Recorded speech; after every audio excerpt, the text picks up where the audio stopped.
morning, everybody. My name is Adele Kroch, and I am from Food Focus, and it's a pleasure for me to be with you today. And I would like to thank the Dairy Standard Agency for sponsoring this webinar.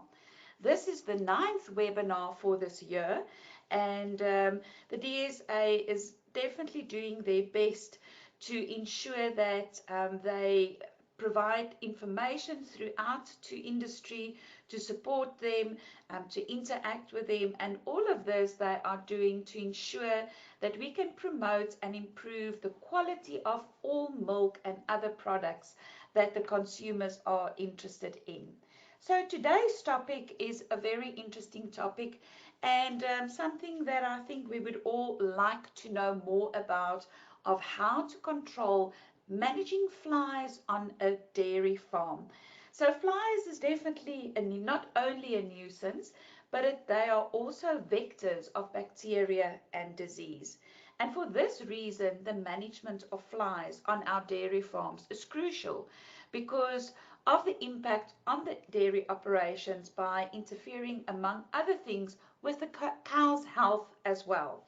So today's webinar, we will share details on the different fly breeds and their patterns, examples of conditions that contribute to providing opportunities for flies to breed, steps you can implement to reduce providing opportunities for flies to breed, various treatment programs, and then also explain all the different fly equipment available to manage flies. And to do this, we've got a specialist that will definitely be able to help you today, and that is Wayne O'Gorman, and he is the Regional Corporate Account Manager for EMEA Ecolab South Africa's Pest Division. He has 22 years of pest industry experience, and mainly within the food and beverage and manufacturing and food and retail industry. And he also works with major global organizations.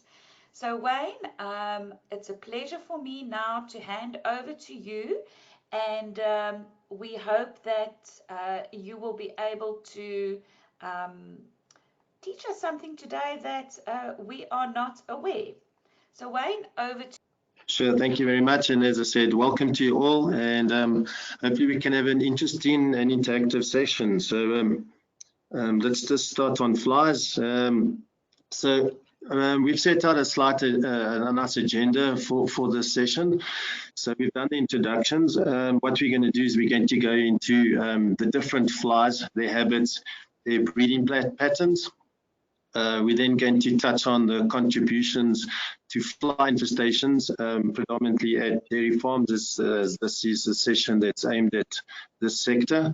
We will share some challenges and obstacles that are currently being experienced. We'll provide some recommendations, and then we'll go into very high-level treatments and equipment that is available to assist, in the management of flies, and then leave some time for questions. So, with that said, we'll move to the next slide, and as you can see, the heading is why do we need flies? And then there's a picture of a nice house fly that has just come up for you. And flies, so the reason that we need to really look at flies is that flies live, breed, and feed in disgusting areas and at home, living in decaying food, carcasses, human and animal excrement. So when the fly lands or is feeding, so it lands on a surface or food or whatever it is, it's passing these diseased pathogens that are generally on its numerous hairs on its body. It then passes that across, it ingests it into its gut, and then it actually passes that back into onto the surface that it's sitting on. So I'm just going to bring all these comments up. And so they carry these pathogens over onto that surface that it sat on. So even if it's a surface, it's dropping off these pathogens and diseases there, and then even onto the food. And so that's how it actually gets into the human food chain. as you can see, as the second one, the second point puts down at the bottom, as I've just said, whilst it sits on the food or on these surfaces, it's actually contaminating these surfaces and passing on these pathogens to the surface or to the food, which is then, you can prepare some food onto these surfaces. It then picks up those pathogens and it moves itself into that human food chain.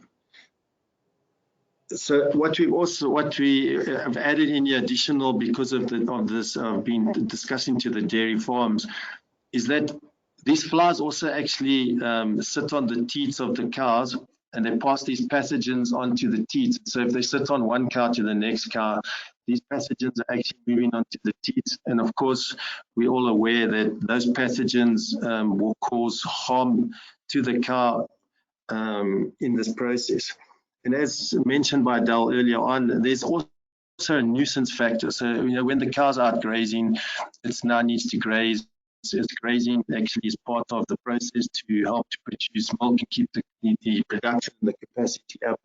And what happens is these flies are actually hanging around these cows. The cows are distracted because they're trying to get rid of the flies. And therefore they're not grazing, and this has an impact on the production capacity because the flies spending more time trying to get rid of the flies than actually grazing. So over and above a disease moving situation, we also have a nuisance factor that is impacting these dairy farms. In addition to this, we have face flies that can cause severe eye irritation and contribute to spread of the Maxaria bovis. And then we also have fly bites, and these come from your stable flies. These stable flies can actually bite into the hide of the animal because they generally feed on blood, and then they can spread viral bacteria and parasitic diseases. So I've mentioned quite a lot of flies, and you might think that I'm running over these, but this presentation will actually share these different flies with you and their different habits and breeding patterns. I'm just going through quite a lot of information about the flies, and then we'll get into the specific flies within the presentation. So as you can see, this slide actually puts up flies that are of concern for dairy cattle. And we've just listed the most prominent flies that you will actually face. And so you can see the stable fly is in there. There's the housefly, which is predominantly the fly that is experienced on dairy farms. It's the most active fly on the farm. You can have horn fly, and then you can have the face fly that I've mentioned. To the human eye, when you're on the farm, these flies will all look the same to you, which is why sometimes the treatments or the programs you put into place are not effective, because you haven't identified the fly. But as you can see with the slide, the stable fly is slightly different. And if you quickly look at it, you probably think they're the same except for the horn fly, because you can see its abdomen is actually more pointed, smaller and pointed. The others are actually wider. But the stable fly has those little black spots on the back of its abdomen compared to the others. But that's because it's now they've been blown up and they've been shown on the screen. But as I said, whilst working on the farm, you're not going to identify this in the naked eye, and you're going to have to be looking at different habits and probably have specialists come out and identify which fly it is so that you can implement the correct program. If we go to the next slide, I'm just going to bring it all up because it's a lot easier.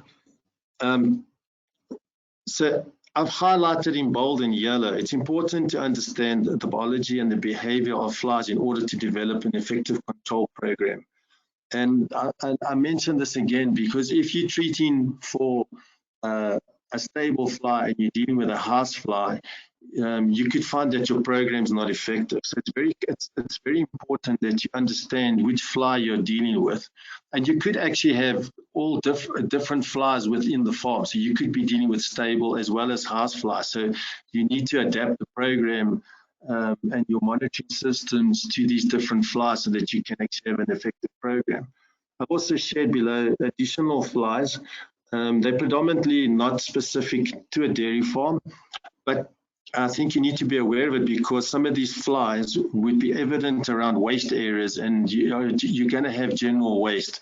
So the house flies there, I've left it there because, as I said, it's the most prolific fly within the dairy farm. You then have a blue bottle fly, which has got a picture on the left. I know it's a bit small, but it's and the green bottle fly. Both these flies are actually prevalent around waste areas, general waste areas. And so within the food chain, as you can see, this is in the food process and handlers, you'll find that you'll experience these flies, and you will probably find that you will experience these flies to a lesser impact on the farm, and they will predominantly be stuck or prevalent around your general waste areas. And then, of course, I brought in the fruit fly, or generally known globally as the small fly. This fly is prevalent around damp food areas, so they like to live on food, wasted food, fermenting food, specifically also liquids, juice liquids, and that type of waste. I'll bring these all up again for us. So we've actually touched on that flies transmit diseases. So we've just put some of the diseases. This is not all of the diseases, but these are the main diseases that have been linked to flies transmitting. And you can see some of them are quite serious diseases that the flies actually do transmit across. And as I said, this happens when they sit on the food. Generally, they take in liquid. If it's solid, they convert the solid into liquid. When they sit on the surface, they actually bring up the food, so they bring up these food substances that they've eaten. During this process, this is when those pathogens or those diseases are actually transferred across to the surface or the food chain. I brought in this slide. This is on a housefly, as I said, because it's the most prolific fly within the farm. I thought I'd share the housefly cycle. So if you look right at the top at 12 o'clock, if you look at a clock, 12 o'clock, that's the housefly. You then see again to the 3 o'clock on the clock. You can see there's little eggs. Those joins there are a lot bigger than what the egg actually looks like. I have got pictures in additional slides that show you how small these little eggs are. So they drop. The female drops off between 75 and 200 of these little eggs within the surface or the product that has now sat on. It then goes into the first stage, the first larvae stage. It then moves to a second larvae stage. And then, of course, the third one, and I'll show you pictures of this. The third one is predominantly the one that we predominantly see because this is the biggest of the 3 larvae stages. And it looks like these little silkworms that are crawling around, but it's actually the fly larvae. And then it actually goes into a pupa phase, which then goes back to the adult fly again. And just an important one to think about here as we go through the slides is that this can actually happen within 7 days. So it's actually unbelievable how fast this process can actually take place. That you can go from an egg to an adult fly within 7 days and be able to breed and drop eggs again. So if you think that a female fly can live for around 30 days, she can actually drop 500 eggs, and in 7 days, those eggs can all hatch. So if you do the maths, you can actually see how quickly you can actually have quite a high fly infestation occurring due to the life cycle process that this fly can go through.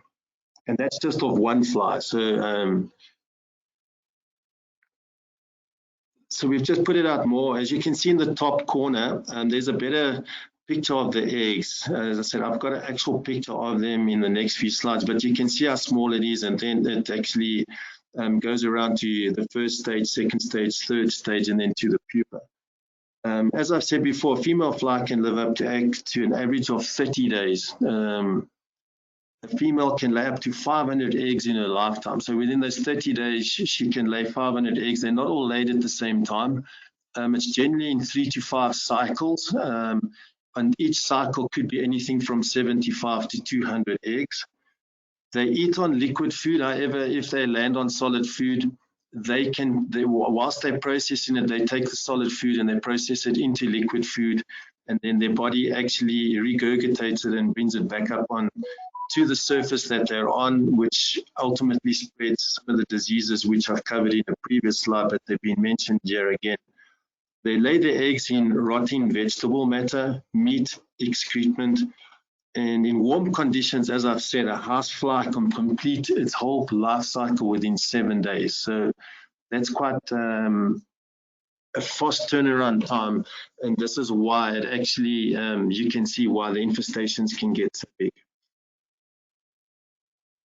And there's just another picture of it as well. So I should have brought that one up earlier. I didn't know it was outstanding. Yeah, some of the pictures that I've actually pulled down so it can show you. So the top left corner, you can see the adult fly. I know that's not a house fly, that it's just a picture of your green bottle fly, but the life cycle is generally the same, slightly different in time span, but it is the same. So the fly eggs are there, but there's a better picture at the bottom left corner. As you can see, the top in that picture at the bottom, the eggs, you can see that white lines, that's the small eggs that they will lay. Then you can see that's larvae there is the third cycle larvae, and then there's the pupa and the fly. Another top picture, you can see it says parasites. It's just pulled off a website where and I'll touch on it in our treatment programs, where you actually introduce these wasps into the process to try and get the wasp to actually take out the pupa and therefore not allow the fly to breed. But I'm rather using these pictures so that you can actually see what the larvae looks like. Because sometimes you might just think you've got earthworms crawling around the facility, but in actual fact, this is actually fly larvae.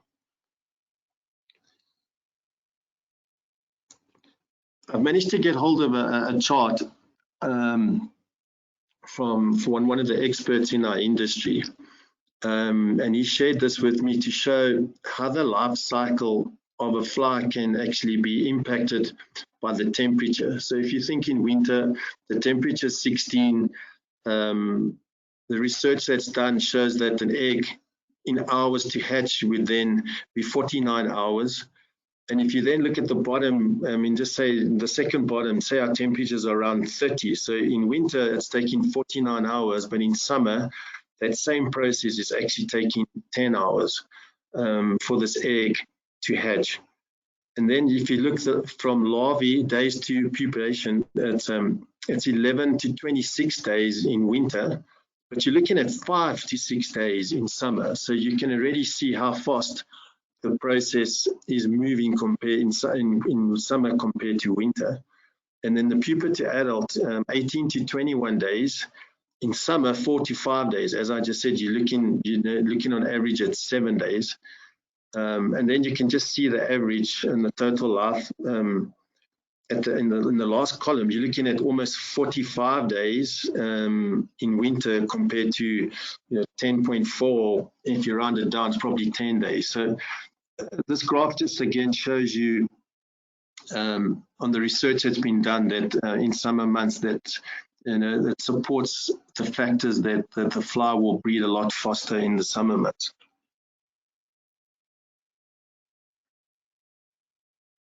There's a lot of writing here, so I've actually highlighted more of the pertinent points in yellow for you. The housefly is not just in South Africa; it's actually a global pest.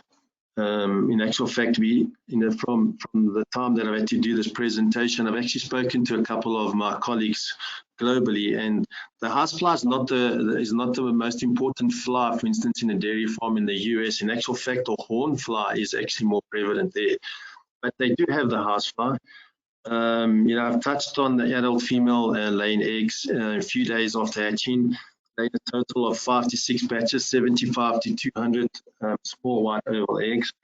We touched on, and so I put it in again so that we can get the understanding. In warmer seasons, 2 or more generations may be completed in 1 month. So I'm trying to get the message across that in summer months the fly population speeds up, and so it's critical to get on top of it very quickly and ensure you have the correct programs to manage. Housefly eggs are laid in almost any warm, moist material, which will furnish suitable food for grain larvae. Animal manure, human excrement, refuse, decaying vegetable matter, and contaminated soil are perfect breeding sites for houseflies. And of course, most dairy farms contribute to most of that materials that has been mentioned there. And solid food weight materials are liquefied by means of regurgitating saliva. So I've mentioned that as well, and that regurgitating is actually what passes the pathogens onto the surface that they've been sitting on. As I said, we're going to go into, I'm just going to give you a little bit of background onto the different flies. So first we'll bring up the face fly, because this is an opportunity for this fly to be evident on a farm. A face fly is 15 to 20 days to develop from egg to adult. So you can see it's a bit longer than the house fly. And again, this all depends on weather conditions. So if it's very hot, it will speed up and be closer to the 15, maybe less. If it's colder, it's probably going to go 20 or more. They mainly lay their eggs in animal excrement and can be confused with a house fly. So it's a stable fly, it's a face fly, so you can see they want to be close to the animal, so they breed within the excrement of the animal. But once again, as I said, and it's been brought, I just want to raise, it can be confused with a house fly. And so that's why it's critical that when you're dealing with the flies, you actually get an expert to try and identify what flies you do have on the farm. These flies, sorry, that says cannot. It can pierce the skin and the hide. Sorry, this is the, sorry, I mixed up with the stables. They cannot pierce the skin. This is a face fly. It cannot pierce the skin or the hide, but its teeth scrape and penetrate on the conjunctive ivy of the host fly tissue, and this is why you actually get an eye issues with the cows. This is the one that I actually got mixed up with. This is a stable fly. The stable fly is relatively short cycle. It's again 14 to 21 days. The eggs are laid in decomposing material or mixtures of animal and vegetable debris. They are blood feeding, and they're similar looking to house fly again. The stable fly is actually part of the hornfly family, and the hornfly is again it feeds on blood because it actually bites into the animal. Methods of control. So we say the following 6-step process is recommended to bring about success in the management and control of flies. So yeah, we'll touch on this again, the in-depth inspection. It's very critical to have an in-depth inspection. An in-depth inspection will then identify the fly species that you're actually dealing with. And that is critical because, as I say, each fly, you need to have a specific program to deal with each fly. You cannot just generalize and say I have a fly infestation and then apply a treatment, which in some cases might work for the house fly, but it's not going to work for the stable fly. You need to eliminate sanitation, eliminate breeding sites. It's easily said, easily put on a slide. In actual life, it's a lot more difficult.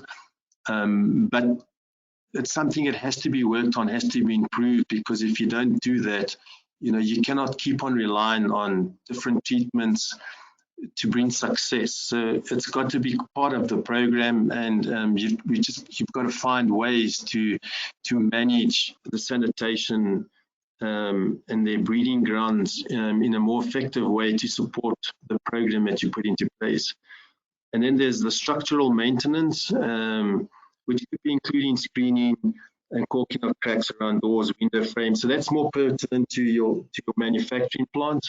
However, there is some circumstances where you can improve like you might have a closed under roofed area, and if you leave the door open, you allow the flies to come in. So it's the management of closing doors, basic items that you can do that will assist in supporting the program.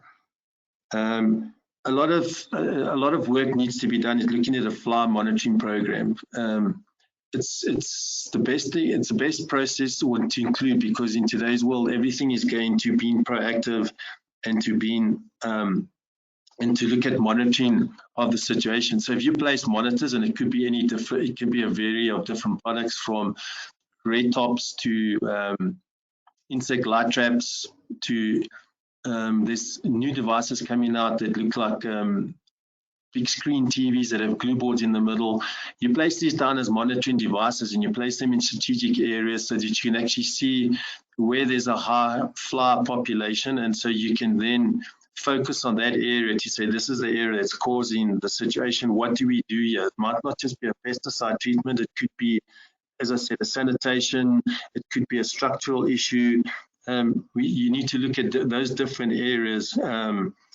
And the monitoring program is there to actually focus you on the areas that are showing high activity. And so what you do is you work through the high activity down into medium and low activities as a process to try and reduce your fly infestation. And then number 6, it ultimately does come down to insecticide application to kill off the adult fly, because we all know that the adult fly, if you get rid of the adult fly, you will definitely reduce your population. And as I said, that it could also include the placement of fly equipment, i.e. insect light traps, red tops, and red tops to help in the monitoring process.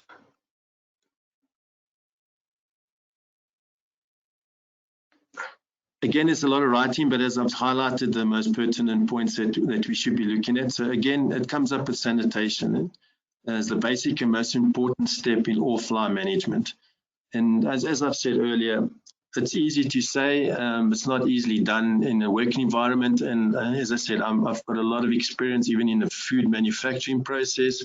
In the end of the day, if you're manufacturing a food product, the plant is running to actually manufacture the food, and there's going to be spillages, there's going to be waste, but it's how frequently and how effectively that you deal with the sanitation issue, because it is an important part of any pest life cycle. Because if you remove these possibilities, you actually participate in reducing the opportunities for these pests to breed and live. As I said earlier, killing adult flies will reduce any infestation. It's only natural, because if you can take the female fly out, there's no opportunity for them to breed. House flies, as with many bottle flies, breed in similar substances such as decaying organic matter, which we've touched on. So if you remove these from the vicinity, you're actually reducing the opportunity for them to breed. The other consideration sanitation include regular removal of livestock or pet manures, soil bedding, straw, and other decaying plant or animal matter. I've just supported some pictures here. So the one on the left is going to be a contributor. I mean, you understand, and it's a situation where the farm has to work, but this is where we need to look at to see how we can make the sanitation more effective and support the program. The same at the bottom left picture. The bottom right, I've added it in because sometimes, and I'm not saying this is on farms, but sometimes these type areas will contribute to housefly again, and it's helping it to breed, which is actually bringing it back into the farm. But you'll also have the green and blue bottle flies here, because this is the type of areas that they like to breed in. And then I actually thought I'd show you a picture of someone here with the flies actually breeding in it.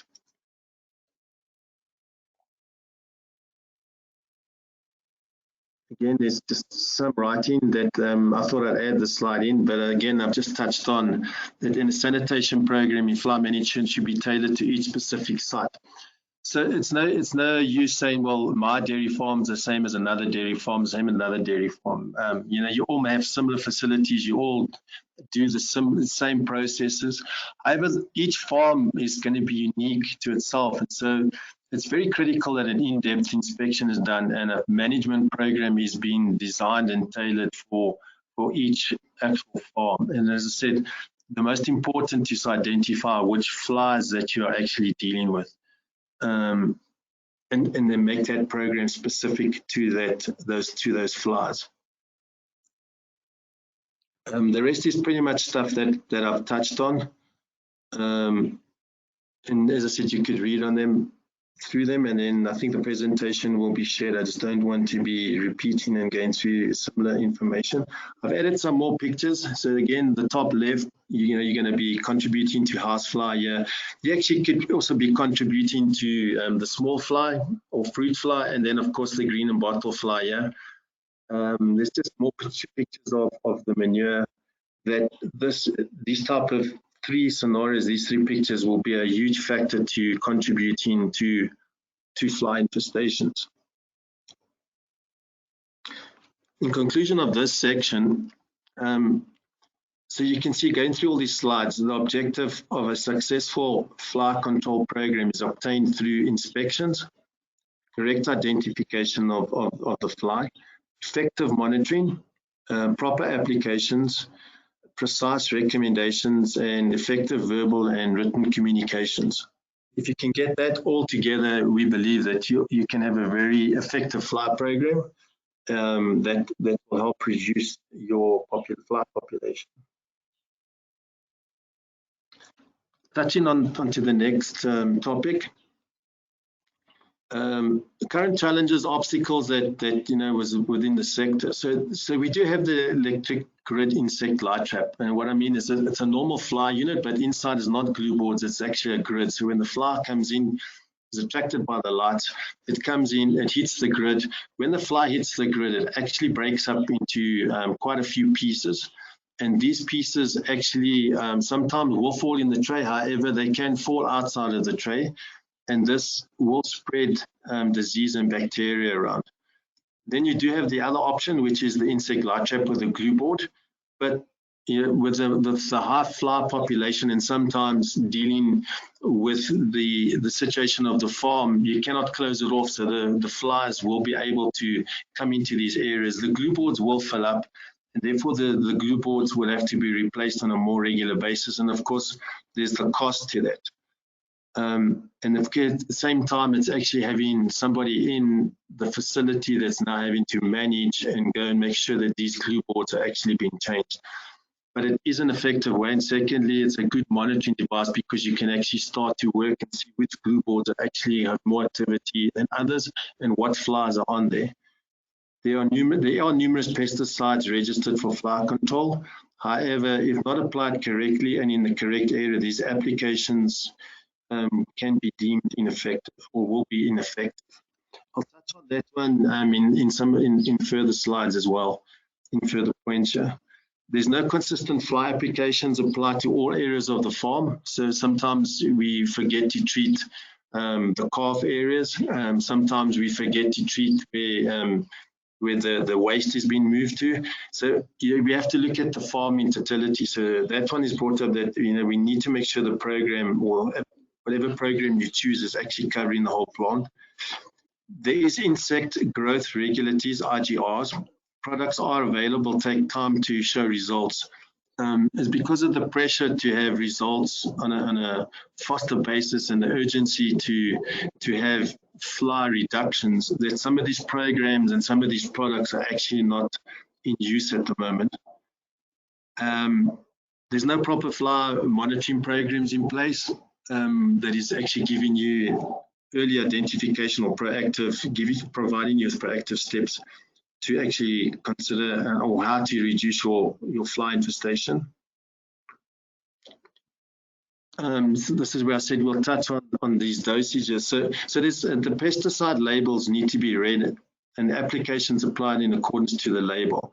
So sometimes you might believe that the label says 1 to 5, a dosage of 1 to 5. You think if you make it 1 to 10, that you're going to have better results. In actual fact, it doesn't mean that at all. It could actually render the treatment to be null and void.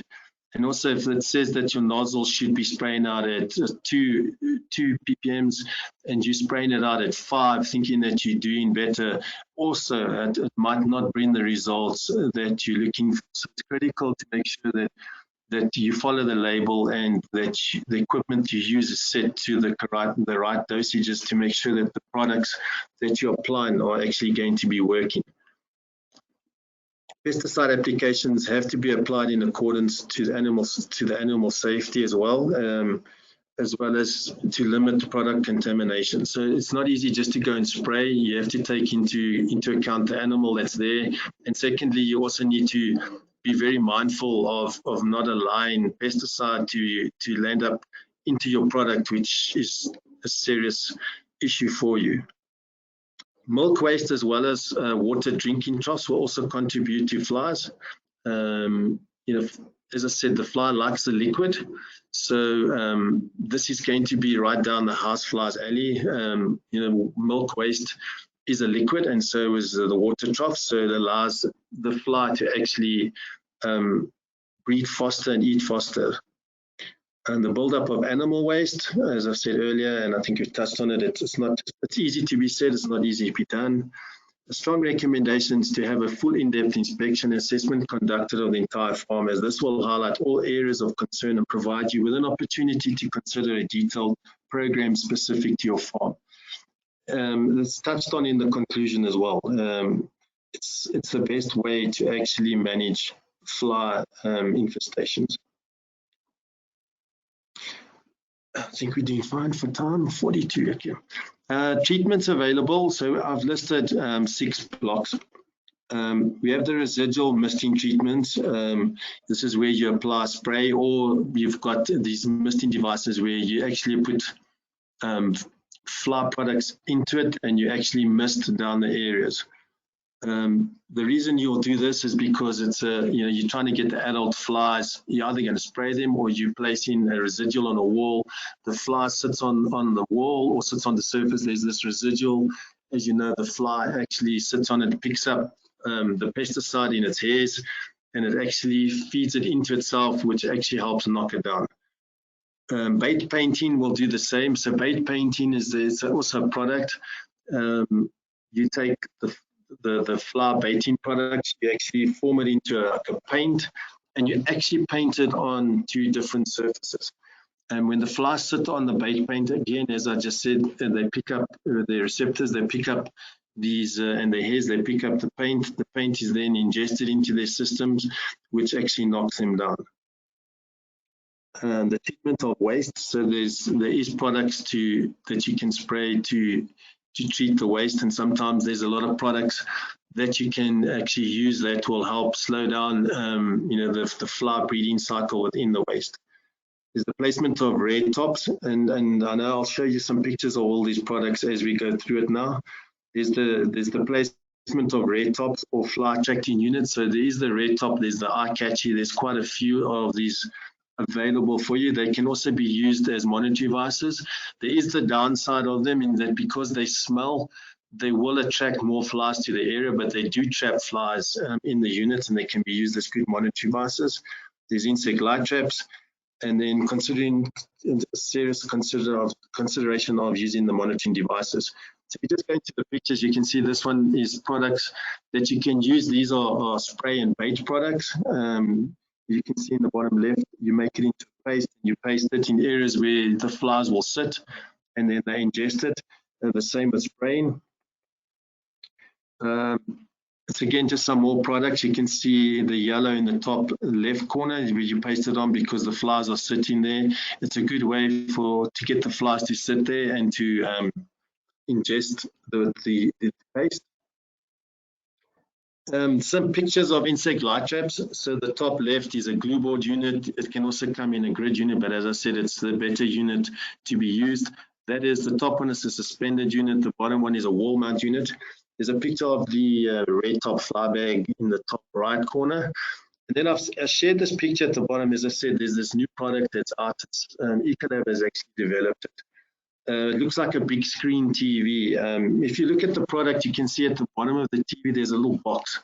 In that box, you actually place fly bait, which attracts the flies to the screen. And then on the outside of the screen, it's a stainless steel metal design that reflects in the sun. So it gives off reflections of light, which attracts the fly, and the fly then comes to the unit via that and the bait, and then sits in the middle, which is a glue board, and is actually stuck to the unit. So there is all these different units that are coming out to try and assist in managing flies. It's a good monitoring device as well. And there's just pictures of spraying in the left and misting on the right. Get into recommendations. So the recommendations we're making is removal animal excrement on a regular basis and to an area which has as little impact as possible to the farm. I know a lot of the time the waste is moved and it's moved to within 20 meters of your area, which is attracting flies still to the area. So an idea is to try and find an area where you would centralize all the excrement and move it to that area on a regular basis. What we've done on a chicken farm, I've had exposure to a chicken farm, is that they actually moved, they don't really move the waste out on a daily basis because those coops, they cannot do it because it passes these pathogens up into the air, which causes problems. But a lot of the farms, they do move their waste and they move it to a centralized area. They've then built these, if you look at these structures for your carports. They've then built these Hessian carport structures over the waste, and they then sprayed it with fly spray, or they've baited them because the fly's trying to get to the waste. It sits on these Hessian structures and it actually takes them in, and they're stopping the fly from getting into the waste to actually breed. So that is something that can be considered. I know when you open it to put more in, the flies will go in. Yes, you're going to have some in. You can treat them. You can treat that waste area inside, but it's just another suggestion to look at. As I said, it might not work because of the amount of waste that's coming up. But as I said, on the one chicken farm, they actually showed a lot of results by doing this. Consider, as I said, this is it's the third point. Consider this netting option. And at abattoirs, I've shared this one as well. I've also worked at one of the abattoirs. What they did is they actually put up these scarecrow structures with wood and Hessian as well, and they painted them with paste, and they placed them in strategic points, which attracted the flies away from the area you don't want them. They sat on these scarecrow structures, and again, you want the fly to be sitting on these structures because it's taking in the paste or the residual. This one, you would probably use more bait, the paste bait, because then they take it in and ingest it. And then once again, in-depth assessment should be considered for effective control so that you can have a full in-depth product. And with that, we come to the end of the presentation. Giving us short of the time, just over the time, 10 minutes for any questions. Perfect. Thank you so much, Wayne. That was very interesting. Audience, now is the time for you to type in your questions. If there's any questions that you do have, I'm just going to switch over to my screen. Thank you so much, Wayne. It's a pleasure. Okay. Currently, while we wait, while the audience is thinking if there's any questions, Wayne, I think it's a very clear indication that it's not possible, if you do have a problem, actually to solve it yourself. You do need a professional to come in to assist you, like you've mentioned, to indicate the different breeds of flies that you've got, and with that then to ensure that the applications that you put out, will make sure to get rid of the specific species. Am I right if I say that? Correct. It doesn't mean that you have to full-time have these specialists on site, but at least they will be able to provide you with, as you say, the right identification. They can also confirm that you're using the right products. They can also make sure that you're applying them correctly. So I would definitely recommend considering using pest control companies because they can provide you with a lot of expertise and knowledge. Yes, definitely. And I mean, like the interesting recommendations that you now did with those practical examples of putting the shade cloth, over your waste areas and all of that. But I Yeah. think something that came out for me also very clearly is that we create our own little areas that makes, it easy for flies to breed. Correct, and it's easy to say, well, as I said in the presentation, it's very easy to say, well, this is part of my farm. I'm always going to be dealing with manure, and so what do you want me to do? If you really want to get on top of it, yes, it's going to be there, but you've got to be able to implement programs, and as I said, specialists and people with experience will be able to come and share different ideas with you. Because sometimes I know it's you think, well, it's easy to sit and do these presentations, but come on the farm and see how much manure there is, But you've actually got to say, I want to break this and find ways and seek ways to seek. It's going to be there, but how do I manage it in an effective way? Yeah, like you said, in terms of, the life cycle, to try to stop that. And for me as well, was quite interesting that table that you showed, with the different temperatures. I think currently with the heat waves that's all over, it's if you're not managing flies, you must be having quite a number of flies at the moment. Sure.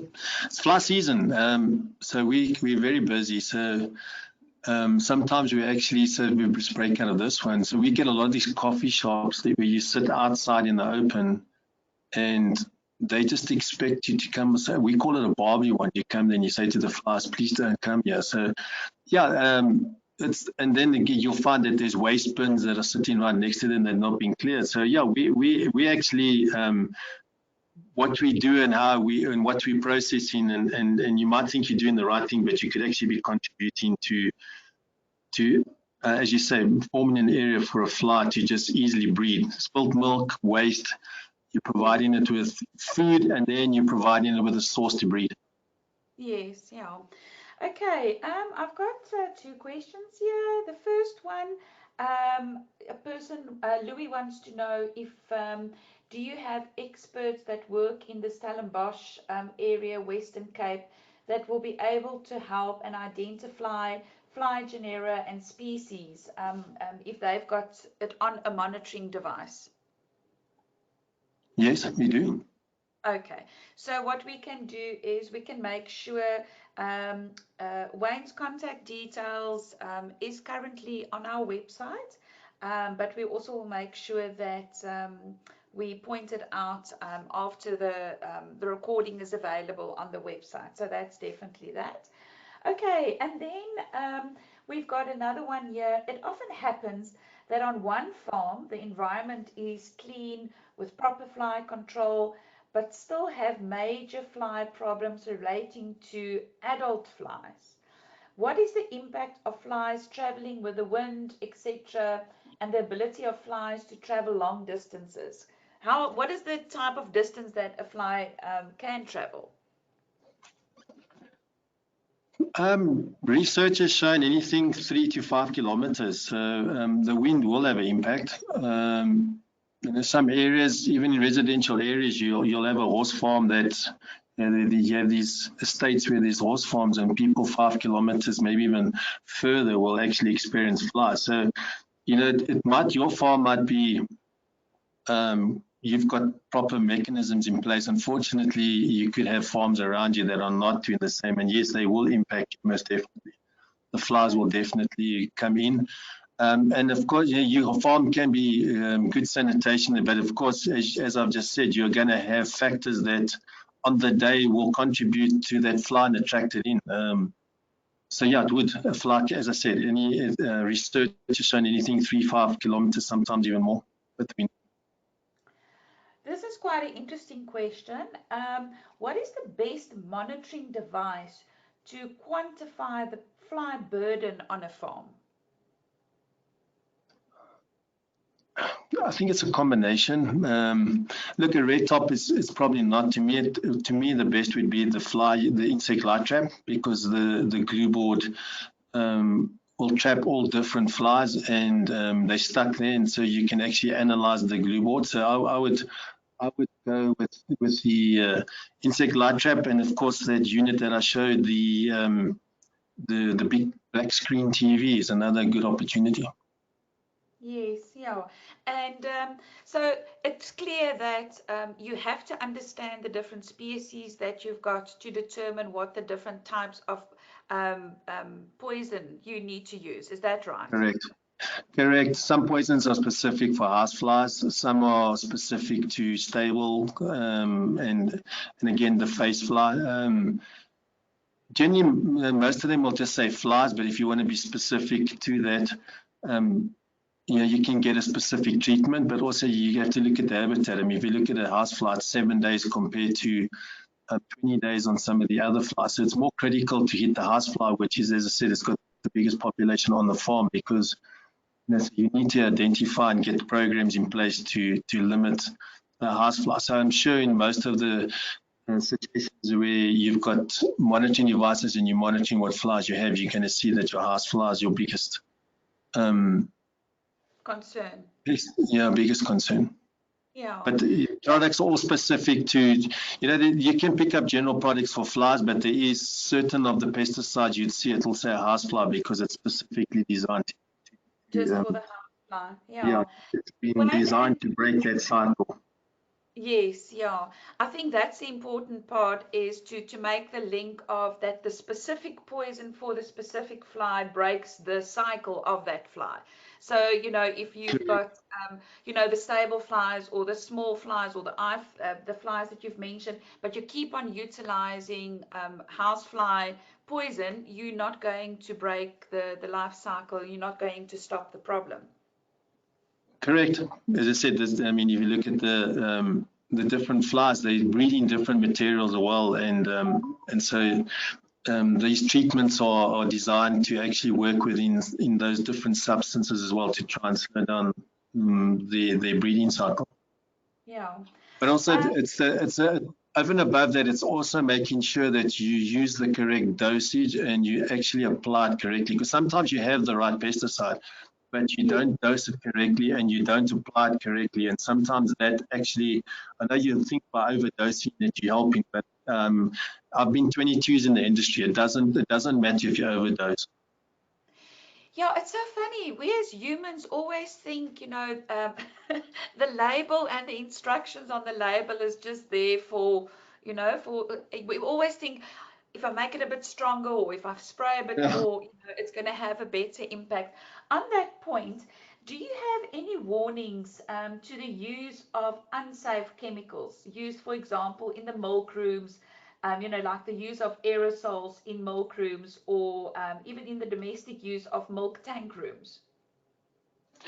Yes, we do. I mean, look, there's lots of products that the aerosol products you can use. We do not recommend them at all. And as I say, we're very strong in the food industry, so we're well aware of what you should be using and what you shouldn't be using.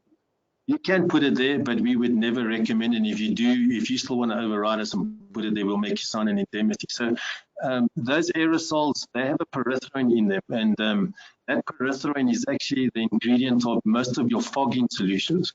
So just to give you an idea of what you're doing by putting in these aerosols, and they actually effectively don't work, to be honest, because they pump out and then the wind blows them away. So they have to be kept in condensed places. But then again, you're looking at the product, you're looking at human beings in the area as well, because now you're pumping this out, and if it's in a condensed, closed space to stop the wind from blowing it, people are inhaling this. So yeah, we're well aware of what the do's and don'ts, and that's something that we could, again, share with the expert advice that we can provide. Okay, I think it's important that if you want to solve a problem, it is better to bring in an expert because you may cost yourself more money by utilizing poisons and doing things that in any event not going to solve your problem. So, Wayne, unfortunately, we are at the end of our time. There's two more people that's asking for expertise or for people with expertise in their area. There's another person here asking for the Northwest area. what I will do is I will make sure Dione and I think it was Louis also that asked, I will make sure to get your information through to Wayne so that he can be in contact with you directly to solve that. Wayne, want to say thank you very much to you for your time. I really appreciate your time and your expertise. For the audience, I just want to remind you that I cannot believe that I'm actually saying this, that we've got our last webinar for the year. It's the end of the year, and the last webinar is on the 4th.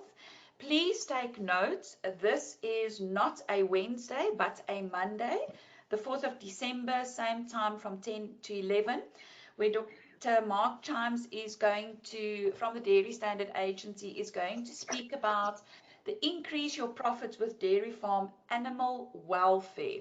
So please do not miss this.